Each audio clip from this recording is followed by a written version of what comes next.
And welcome back. It's time for this week's Capitol Report with Pat McGuigan of CapitolBeatOK.com. Pat, the recent judicial decisions have made you a bit introspective about your part, actually, in the confirmation of Anthony Kennedy, who joined the controlling majorities in both the same-sex marriage and Obamacare decisions. So if you would, share some of your memories of Kennedy, as well as the defeat of the man who was nominated just before him, Robert Bork.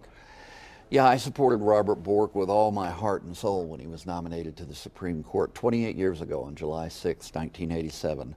He was nominated by President Reagan, and we've got a picture up, a White House photo of me with the president at that time in 1986, just the year before that.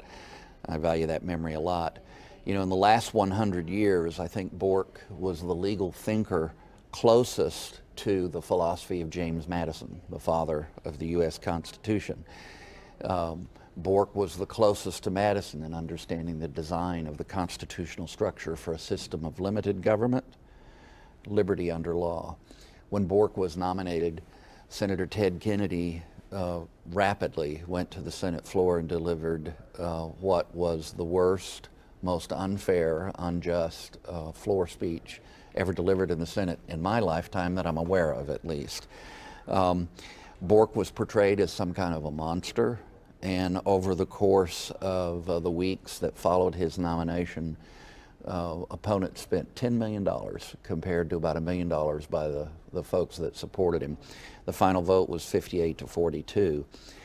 Now, ultimately, Anthony Kennedy was nominated in Bork's place, and for a long time, many of us who were Bork admirers had hopes that, you know, Kennedy would be a Sandra Day O'Connor, or perhaps even a Byron White, who had been a J.F. Kennedy nominee. But Justice Kennedy has now joined majorities repeatedly in rulings that would be unrecognizable to the framers of the Constitution, and for that matter of the 14th Amendment, and of course which go completely against the kind of philosophy Judge Bork put out. In fact, they are inconceivable to generations prior to this one. Now, under Kennedy's influence, I believe we're seeing an erosion of our unique constitutional design for a democratic republic, and I, for one, regret that. You, however, you take this moment to talk a little bit about how things look for us on the 4th of July. Well, should we be hopeful as Americans? Or I believe I'm more worried than hopeful, but I'm going to celebrate like I do every year because I'm American. I continue to speak out, and I'm going to continue to do that.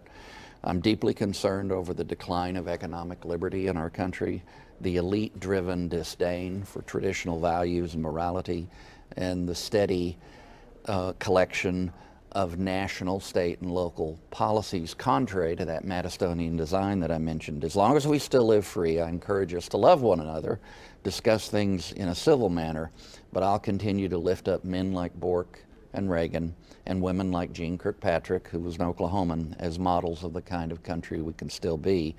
It's going to take some work, but the American Democratic Republic still lives. It just faces astonishing challenges both within and without our borders. All right, Pat, we appreciate you sharing your opinions, and you can read more about these at CapitolBeatOK.com.